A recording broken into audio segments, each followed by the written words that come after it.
आइए हम प्रार्थना करें।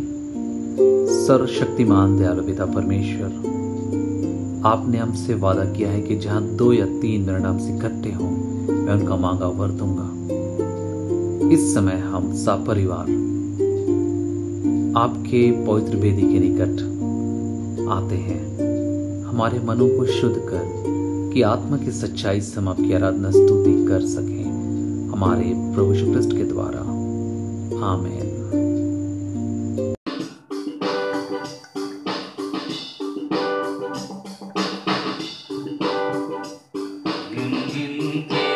स्तुति करो बेशुमार तेरे दानों के लिए, अब तक तूने संभाला मुझे अपनी बाहों में लिए हुए। अब तक तूने संभाला मुझे अपनी बाहों में लिए हुए। गिन के स्तुति करो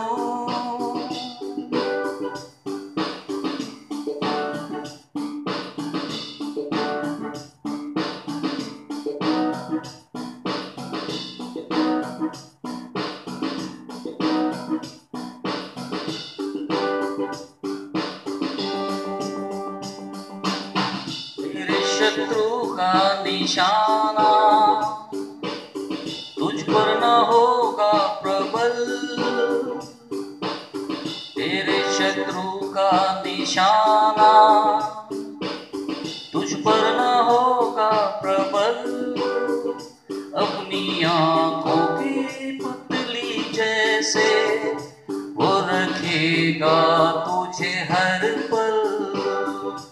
अपनी आंखों की पुतली जैसे वो रखेगा तुझे हर पल। गिन के स्तुति करो बेशुमार तेरे दानों के लिए, अब तक तूने संभाला मुझे अपनी बाहों में लिए हुए। अब तक तूने संभाला मुझे अपनी बाहों में लिए हुए।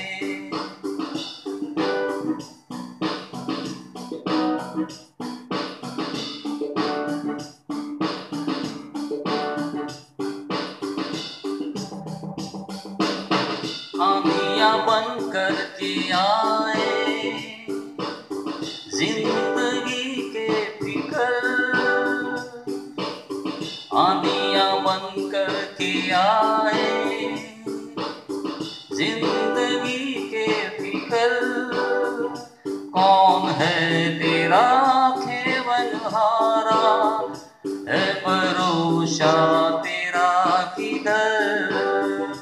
कौन है तेरा खेवनहारा, है भरोसा तेरा किधर।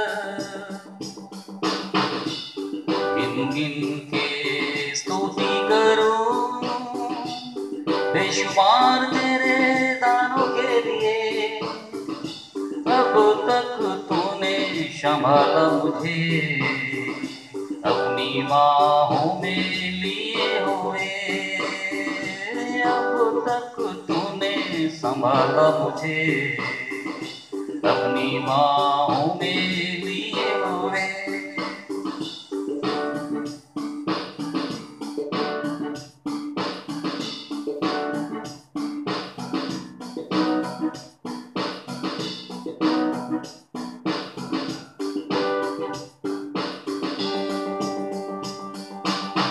आए तुझे जो मिटाने, शत्रु होंगे बेअसल। आए तुझे जो मिटाने, शत्रु होंगे बेअसल। तेरा रचने वाला तुझ पर रखता है अपनी नजर। तेरा रचने वाला तुझ पर रखता है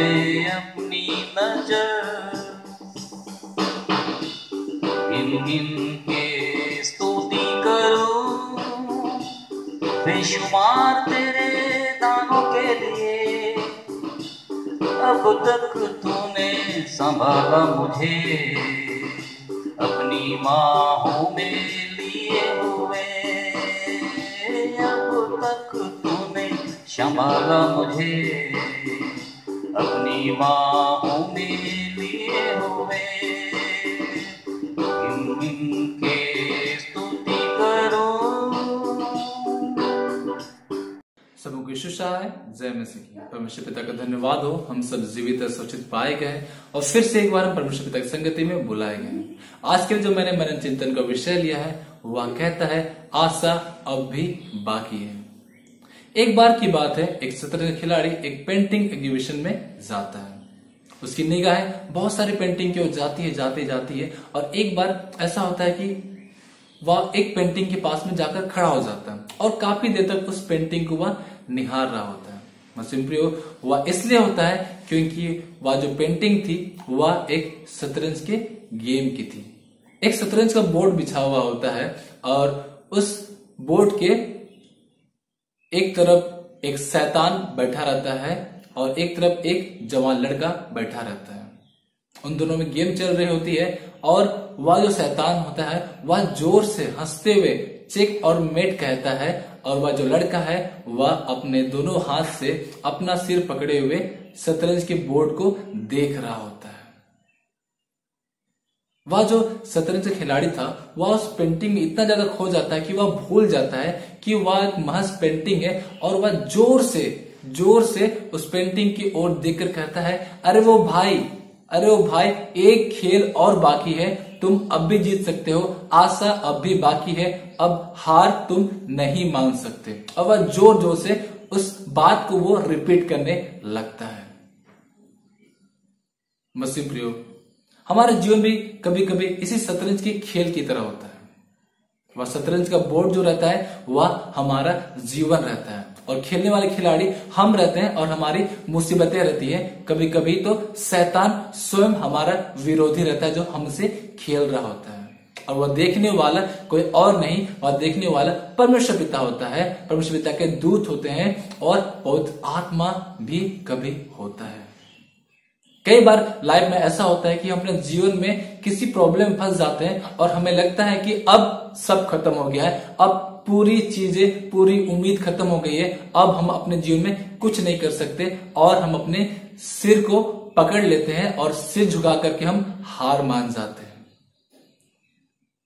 मसीह प्रियो, हम निगाहें ऊपर उठाकर भी नहीं देखते। हम अपने कानों को अपने दोनों हाथ से बंद कर लेते हैं, इतना तेजी से बंद कर लेते हैं कि आत्मा हमें कुछ कहना चाहता है, पिता हमसे कुछ कहना चाहता है और हम उन बातों को सुन नहीं पाते। वे हमसे कहते हैं कि मेरी बेटी आशा अब भी बाकी है, तुम हार नहीं सकते, तुम अब भी जीत सकते हो, तुम इस परिस्थिति से अब भी लड़ सकते हो। मसीह प्रियो, लेकिन हम अपना उम्मीद खो देते हैं उस शतरंज के खेल की तरह। जो पेंटिंग में था वह लड़का जिस तरह अपना उम्मीद हार चुका था, कभी कभी हम भी हार जाते हैं।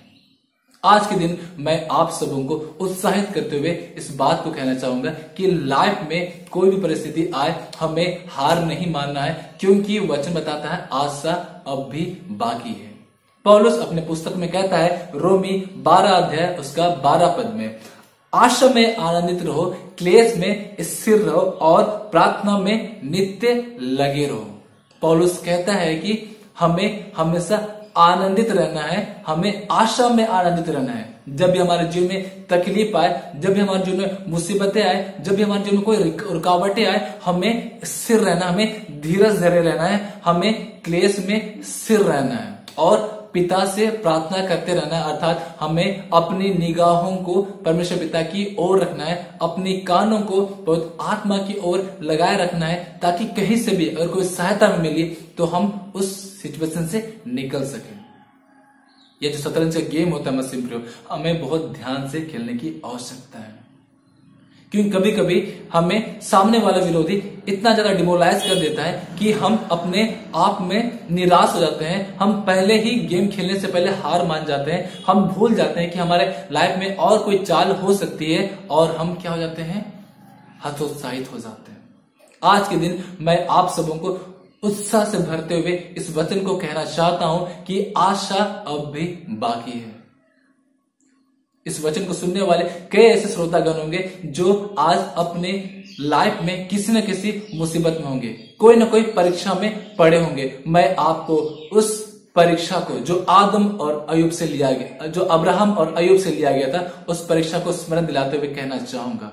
मसीह प्रियो, अब्राहम और सारा इतने बूढ़े थे, परमेश्वर पिता ने बुढ़ापे में उसे पुत्र दिया और उस पुत्र को परमेश्वर पिता ने अपने लिए बलि चढ़ाने को कहा। बहुत मुश्किल समय था अब्राहम के लिए, लेकिन परमेश्वर पिता के समक्ष वह परीक्षा में स्थिर रहा और उसने धीरज धरा और उसके द्वारा आशा उत्पन्न हुई। मसीह प्रियो, हम जानते हैं कि उसका पुत्र था, उसे वापस दे दिया गया। अय्यूब के विषय में हम जानते हैं एक बहुत बड़ा एग्जाम्पल, उसके जीवन से उसकी जितनी आशीष थी तमाम आशीषें ले दी जाती है। उसका शरीर रोग से, उसका शरीर घाव से भर जाता है, लेकिन मसीह प्रियो वह अपने विश्वास में स्थिर रहता है, वह आशा को नहीं खोता, उसका आशा पिता की ओर लगी रहती है और हम उसका परिणाम पाते हैं कि अय्यूब ने जितना खोया था उससे दुगना आशीष वो अपने जीवन में पाता है। इस वचन को सुनने वाले कई श्रोतागण ऐसे होंगे जो आज किसी न किसी तकलीफ में होंगे, रोग से लड़ रहे होंगे, बहुत ऐसी कोई बीमारी होगी जो कई साल से उनके जीवन में होगी। शायद वे आंखों से देख नहीं पा रहे होंगे, मुंह से बोल नहीं पा रहे होंगे, चल नहीं पा रहे होंगे, लकवे के रोग से वे ग्रसित होंगे, किसी बहुत बड़ी बीमारी से वे पड़े होंगे। मैं आज के दिन आपके जीवन में आशा को भरते हुए मैं कहना चाहूंगा, यीशु क्रिस्त इस जगत पर आया है। उसने उस व्यक्ति को जो 38 वर्ष से उस फाटक के पास बैठा हुआ था कि कब कुंड दूतों के द्वारा हिलाया जाए और कब उस कुंड में वो सबसे पहले प्रवेश करे और वह चंगा हो जाए। मसीह भी 38 वर्ष से, उस 12 वर्ष से लहू बहने वाले स्त्री के रोग के विषय हम जानते हैं कि 12 वर्ष से उसका लहू लगातार बह रहा था। मसीह वो ठीक नहीं हो रही थी। उसने अपनी सारी संपत्ति अपने बीमारी से ठीक होने में लगा दी, लेकिन वह ठीक नहीं हो रही थी। उस जन के अंधे के विषय में हम जानते हैं जिसे यीशु मसीह ने दृष्टि दी। मसीह प्रिय, इन्होंने अपने आप को यीशु के हाथों में सौंपा और इन्होंने अपने जीवन में चंगाई को प्राप्त की। वचन इस बात को कहता है, यीशु कहते हैं कि मेरे कोड़े खाने से तुमने चंगाई को प्राप्त की। प्रभु ने जब हमारे लिए अपने लहू को बहाया ताकि हम रोग से मुक्ति प्राप्त करें, हम पाप से मुक्ति प्राप्त करें, हम चंगाई प्राप्त करें, आज उस विश्वास के साथ हमें पुकारने की जरूरत है प्रभु को। मसीह प्रियो, वह हमारे जीवन में जरूर छुटकारे को देगा, वह हमारे जीवन में जरूर चंगाई को देगा। बस हमें इस बात को पकड़े रहना है कि आशा हमारे जीवन में अब भी बाकी है। अगर हम अपने लाइफ में किसी तकलीफ में होंगे, किसी ऐसे सिचुएशन में होंगे कि हमें समझ नहीं आ रहा होगा कि हम क्या करें, हम किस प्रकार से प्रभु से सहायता मांगे। मसीह प्रियो, मैं उस घटना को आप सबों के सामने रखना चाहूंगा जब दानियल शेर की मांद में जिंदा डाला गया। मैं उस घटना को आप सबों के सामने रखना चाहूंगा जब दानियल के तीनों दोस्त आग की भट्टी में डाले गए। उन्होंने किसी बात के बारे में नहीं सोचा, उन्होंने अपने लाइफ में किसी चीज का डर नहीं रखा, उन्होंने अपने जिंदा खुदा पर भरोसा रखा, विश्वास रखा और उसके द्वारा वे जीवित उस मांद से निकाले गए, जीवित उस भट्टी से निकाले गए। विश्वास करें मेरे प्रियो कि पिता है, वह हमें देखता है और वह हमें धीरज देता है। अब भी हमारे जीवन में आशा बाकी है और वह आशा कोई और नहीं, वह आशा यीशु मसीह है। हम ऐसे कैसे लोग होंगे जो इस संसार में अपने आप को निर्बल, असहाय महसूस करते होंगे, जो अपने आप को मूर्ख महसूस करते होंगे, जो अपने आप को दबे कुचे हुए महसूस करते होंगे, लेकिन प्रभु का वचन आज उन्हें धाड़स देते हुए कहता है कि मैं संसार में आया ताकि बुद्धिमानों को लज्जित करो। जो निर्बल है उसे बल दो, जो नीचे दबे कुचे हैं उसे उठाओ, जो कुछ नहीं है उससे सब कुछ दो। परमेश्वर पिता हमारे लिए इस जगत पर आए। हम जो आशाहीन थे, परमेश्वर पिता ने इकलौते पुत्र को, यीशु क्रिस्त को इस जगत पर भेजा ताकि हम अपने आशाहीन जीवन से हम मुक्त होकर आशा में स्थिर रहने पाए। आज के दिन मैं आप सबों को प्रोत्साहित करते हुए, इनकरेज करते हुए बस एक बात कहना चाहूंगा। वचन में कहा गया है कि हमें आशा में आनंदित रहना है, हमें विश्वास के साथ अपने जीवन में आगे बढ़ना है कि आशा अब भी बाकी है और वह आशा यीशु मसीह है जो जल्द हमारे जीवन में आने वाला है। अपने आप को तैयार करें, अपने विश्वास को परखें, अपने आप में देखें कि कहीं हम एक चाल मिस तो नहीं कर रहे हैं जिसके द्वारा हम अपने कठिनाइयों से, अपनी तकलीफों से जीत सकते हैं। वह एक चाल कोई और नहीं, वह चाल परमेश्वर पिता पर विश्वास करना है, वह चाल यीशु मसीह पर विश्वास करना है और उस एक चाल के द्वारा हम अपने तकलीफों से छुटकारे को पा सकते हैं। मसीह प्रियो, आशा अब भी बाकी है, विश्वास करें। पौलुस ने आज हमसे कहा है, आशा में आनंदित रहो, क्लेश में स्थिर रहो और नित्य प्रार्थना में लगे रहो। हमें प्रार्थना में लगे रहना है, हमें अपने तकलीफों में, क्लेश में धीरज को धरना है और हमें आनंदित होना है क्योंकि आशा अब भी बाकी है। परमेश्वर पिता इस वचन द्वारा हम सबों को आशीष करें। आइए हम सब प्रार्थना करें। पिता, मैं आपका धन्यवाद देते हैं आज के जीवित वचन द्वारा आपने हम सबों को आशीषित किया। पिता, आपने बताया पिता कि आशा अब भी बाकी है। हम विश्वास करते हैं प्रभु कि हमारी आशा जो यीशु ख्रिस्त है वह हमारे जीवन में आने वाला है। हम उसका इंतजार करते हैं और उस पर आशा भरोसा रखते हैं। हाँ पिता परमेश्वर, अनुग्रह कर मेरे स्वामी, तकलीफें, मुसीबतें, रुकावटें जो हमारे जीवन में पाई जाती है यीशु के नाम से वो ठीक होने पाए, ताकि पिता हम अपने आशा का फल प्राप्त कर सके और आपके लिए हाँ पिता परमेश्वर एक गवाह ठहरने पाए। हम धन्यवाद देते हैं, आपसे प्रार्थना मांगते हैं। प्रार्थना सुनिए, स्वर्ग के राज में दया से ग्रहण करिए। आमीन। आइए प्रार्थना करें। धन्यवाद धन्यवाद धन्यवाद पिता परमेश्वर, खुदावंत यीशु, इस समय हम तेरे चरणों के निकट आते हैं पिता, अपने अपने मनों को स्थिर, नम्र और दीन बनाते हैं पिता परमेश्वर, अपने आप को खाली करते हैं पिता, ताकि तू हम में राज्य करने पाए पिता परमेश्वर। खुदावंत यीशु, इस समय पिता परमेश्वर हम तुझको हर एक छोटी बड़ी आशीषों के लिए बहुत बहुत धन्यवाद देते हैं पिता, हमसे प्रेम करने के लिए धन्यवाद देते हैं पिता, और हम सबों की सांसें अब तक चल रही है पिता, ये तेरी अनुग्रह है पिता, तेरी दया है पिता, इसके लिए तेरा धन्यवाद देते हैं पिता। हम मर मिट नहीं गए पिता, ये तेरी अनुग्रह है पिता।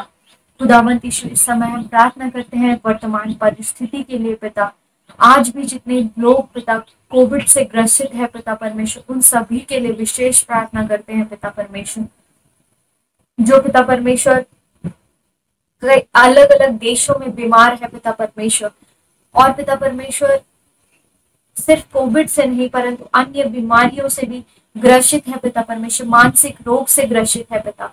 हर उन लोगों को पिता परमेश्वर तू अपनी शांति प्रदान कर पिता, अपने छिदे हुए हाथों से स्पर्श कर पिता, ताकि हर एक लोग तेरे सामर्थ के द्वारा चंगाई को पाने पाए, न केवल शारीरिक परंतु आत्मिक चंगाई को पाने पाए पिता, जिससे तेरे नाम की महिमा हो पिता परमेश्वर, वो अपने बल पर खड़ा होने पाए और पिता परमेश्वर तेरे नाम की गवाही को देने पाए पिता।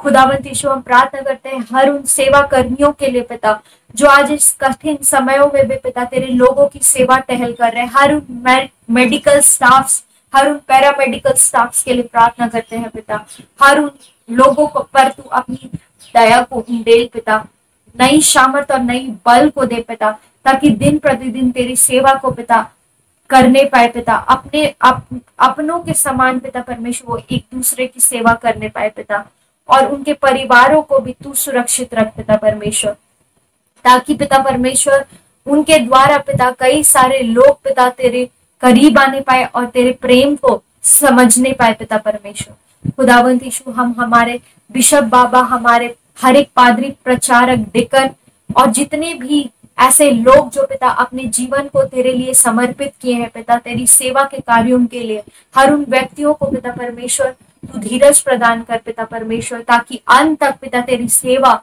अपने आप को इनकार करते हुए करने पाए पिता परमेश्वर, और पिता परमेश्वर वो तेरे भटके हुए लोगों को तेरे निकटता में लाने पाए पिता परमेश्वर। खुदावंत यीशु, हम प्रार्थना करते हैं पिता हर उन युवाओं के लिए जो नौकरी की तलाश में है पिता परमेश्वर, जो अपने रोजगार की तलाश में है पिता परमेश्वर, उन सबों को पिता परमेश्वर तू नौकरी प्रदान कर पिता परमेश्वर, ताकि वो अपनी जीविका को चलाने पाए पिता परमेश्वर। खुदावंत यीशु, तू उनको धीरज प्रदान कर पिता परमेश्वर, क्योंकि तू हमारी परीक्षा भी लेता है पिता परमेश्वर। तो आज पिता वो अपने अंदर वो विश्वास को बनाए रखने पाए पिता, और तेरे उस निश्चित समय का इंतजार करने पाए जब तूने उनके लिए आशीषों को रखा है पिता परमेश्वर। पिता परमेश्वर, हम प्रार्थना करते हैं उन सारी लोगों के लिए पिता जो आज विभिन्न तरह के परीक्षाओं की तैयारियों में है, कॉम्पिटिटिव एग्जाम्स की तैयारियों में है, और हर उन बच्चों के लिए भी प्रार्थना करते हैं जो आज पढ़ाई लिखाई कर रहे हैं पिता परमेश्वर। उन सबों को अपनी बुद्धि प्रदान कर पिता परमेश्वर। हर एक पर पिता परमेश्वर तू अपनी राजा सुलेमान की बुद्धि को दे पिता परमेश्वर। जिस तरह पिता जब उसने मांगा पिता परमेश्वर बुद्धि को, तो तूने उसको पिता परमेश्वर सबसे अधिक बुद्धि दी पिता परमेश्वर। आज तू हर एक व्यक्तियों को वही बुद्धि प्रदान कर पिता, ताकि हर एक जन पिता पूछ नहीं वरन सर बनने पाए पिता, जिससे तेरे राज्य की महिमा होने पाए पिता परमेश्वर। खुदावत यीशु, हम हर एक बातों के लिए तुझको धन्यवाद देते हैं और हर एक व्यक्तियों के लिए फिर से एक बार प्रार्थना करते हैं जो आज भी पिता दलदल में खोए हुए हैं पिता परमेश्वर। उन सभी दलदल में खोए हुए व्यक्तियों को जो आज भी अपने मनों को कठोर बनाए हुए हैं, उनको अपने करीब खींच लिया पिता, ताकि समय रहते पिता हर एक जन अपने कठोर मनों को बदल कर नम्र बनाने पाए पिता, और पिता तेरे खोजी बनने पाए, तेरे सामने अपने घुटनों को टिकाने पाए पिता, और अपना जीवन को तेरे लिए बदलने पाए पिता परमेश्वर। सारी बातों के लिए हम तुझको धन्यवाद देते हुए, सारा आदर महिमा तुझको देते हुए ये प्रार्थना यीशु नाम से मांग लेते हैं, आमीन।